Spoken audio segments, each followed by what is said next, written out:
Hindi dito nagtatapos yan. You will have to keep on learning and you have to keep on practicing. Kasi sabi nga nila, knowledge is...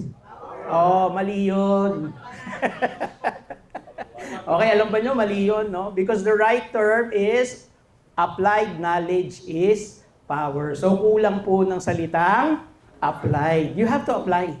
So, whatever we have learned this day is just knowledge. Tama po, no? So, we have to start applying it, right? And one of the things that we learned today is to break it to me softly. Break it down. Di ba yan po yung natin? Break it down so you can break through. Di ba yung po yung laging sinasabi natin the whole day? Right? And do you agree with that concept? Yes? No? We have to break it down so that we can break through, especially with our clients. No? So you have to learn and find out exactly what your clients need before you can offer a solution, right? Natatanggapin nila. At pag tinanggap nila, benta na, 'di ba? Pirma na, right? Okay, so my purpose this afternoon is to share with you kung paano kayo makakarating dun sa benta na. Gusto niyo ba 'yon? So, kung gusto niyo magkaroon ng benta every 5 minutes, sabi ni Sir Jose. Okay? Kailangan benta na. So, everyone, would you say benta na? Benta! One more time. Benta na! With more energy and excitement. Benta na! Yun, ganon. Diba? Okay, now here's the question. How do you break it down para maging benta na? Have you ever thought of it? Paano ko nga ba i-break down? Lahat ng tinuturo sa atin the whole day is knowledge about the laundry, how to set it up, about the machines, and so on. Diba? And although, laging binibilin sa atin ni Sir Joey na alamin natin yung kanilang needs, right? Before we can finally offer a solution, lagi sinasabi ni Sir Joey yan throughout the day, right? And lagi naman niya talagang ine-echo yan sa ating lahat every time. But the question is, how do you do it? How do you actually do it? How do you break it down? Okay? So yan ang question ko sa inyo. What do you think is needed to break it down? You need what? Commitment? What else? Time? What else? Ito kaharap niya yung client, you want to break down the needs of the client. What do you need to do to break it down? Yun ang galing. Identify the problems. Correct? My question is, how do you identify the problems? Yun. Who said that? Yan, no? Sabi ko na nga ba, ikaw sasagot eh. No? So, ito si Ma'am Pan, fina-follow ko yan. Follower mo ko eh. Di ba? Gusto ano mo. Tingnan mo kung naka-follow ko doon. No? And I know that you do that. No? You do that. To break it down, you ask questions. Alright? So, sagutin natin. To break it down, you ask questions. Diba? Okay. By the way, for your information, you should be taking down notes as I share this afternoon. You know why? The other day, minessage ako ni Rome. Nasa si Rome? Ayun si Rome. Nag-message siya. Sabi niya sa akin, Sir, ano ba yung slides mo for your talk? Ang sagot ko sa kanya, wala akong slides. Di ba? Now, why walang slides? Because I want you to take notes. Okay? And tendency po kasi ng mga participants natin sa training, they don't take notes so much. Alright? But I want you to take notes right now. At maikli lang po itong i-share ko sa inyo. So, ang sinashare ko nga sa inyo is how to break it down. At ang sagot nga natin is that you have to know more information, and to know more information, you have to ask questions. So, yun ang sagot.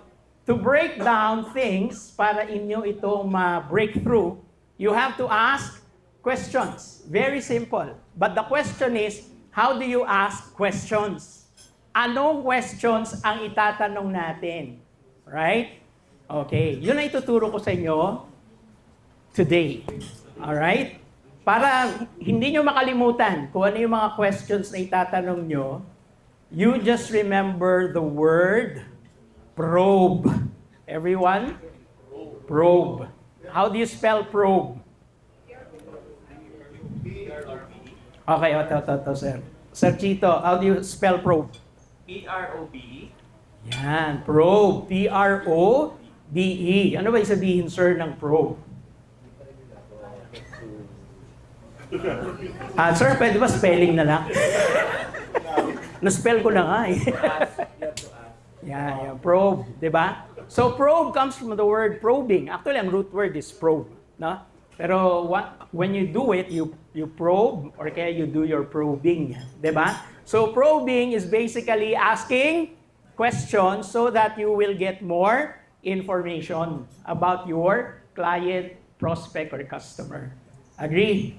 Okay, sabi ko, etong tandaan yung salita para hindi nyo makalimutan kung ano itatanong nyo. Right? Because the word probe stands for 3 types of questions. Okay? The PR, those are the first 2 words in the word probe, tama? PR stands for present condition. Everyone say it? Present condition. Ayun. That's the first type of questions you should be asking. So anong example nun? If you're talking to a hotel, di ba? Ano ang mga present condition questions sa kanila? Di ba? Anyone here who would like to try?